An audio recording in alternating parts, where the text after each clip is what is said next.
যে হারুন পরিবর্তন হয়েছে, হারুনের বাতের হোটেল পরিবর্তন হয় নাই, হারুনের বাতের হোটেলে নির্দেশদাতাদের কোন রকমের পরিবর্তন হয় নাই। তাদের কোনো চেষ্টা নেই।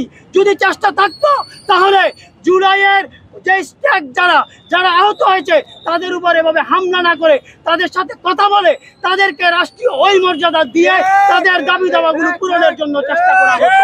এখানে আরো স্পষ্ট প্রমাণ হয়েছে আসলে জুলাইকে তারা একটি পণ্য, জুলাইকে তারা একটি বিক্রির পণ্য বানিয়ে ফেলেছে।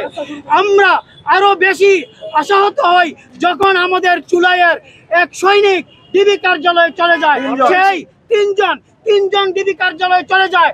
আমরা তাহলে এখনো প্রমাণ পাই যে হারুন পরিবর্তন হয়েছে, হারুনের বাতের হোটেল পরিবর্তন হয় নাই, হারুনের বাতের হোটেলে নির্দেশদাতাদের কোন রকমের পরিবর্তন হয় নাই। সবচেয়ে বেশি আহত হই আমরা যখন আমাদের এই জুলাই সনদে বিসমিল্লাহির রহমানির রহিমকে গুরুত্ব দেওয়া হয় নাই। জুলাইয়ের যে আইনি সনদের কথা বলা হয়েছে, যে আসিফ নাহিদদের রক্তের বিনিময়ে, তাদের গুমের বিনিময়ে, অনেক আর্মিদের, অনেক সাধারণ মানুষের গুমের বিনিময়ে আজকে যেই বাংলাদেশ, সেই বাংলাদেশে আজকে যে জুলাই সনদের কথা বলা হয়েছে তাদেরকে আহ্বান করা হয় নাই। সবচেয়ে আরো বেশি আহত হই আমরা যে জাতীয় ঐক্য কমিশনের কথা বলা হয়েছে, এটি আসলে কোনো জাতীয় ঐক্য কমিশন না, এটি হচ্ছে ভারত নিয়ন্ত্রিত কয়েকটি রাজনৈতিক দলের জাতীয় ঐক্য কমিশন।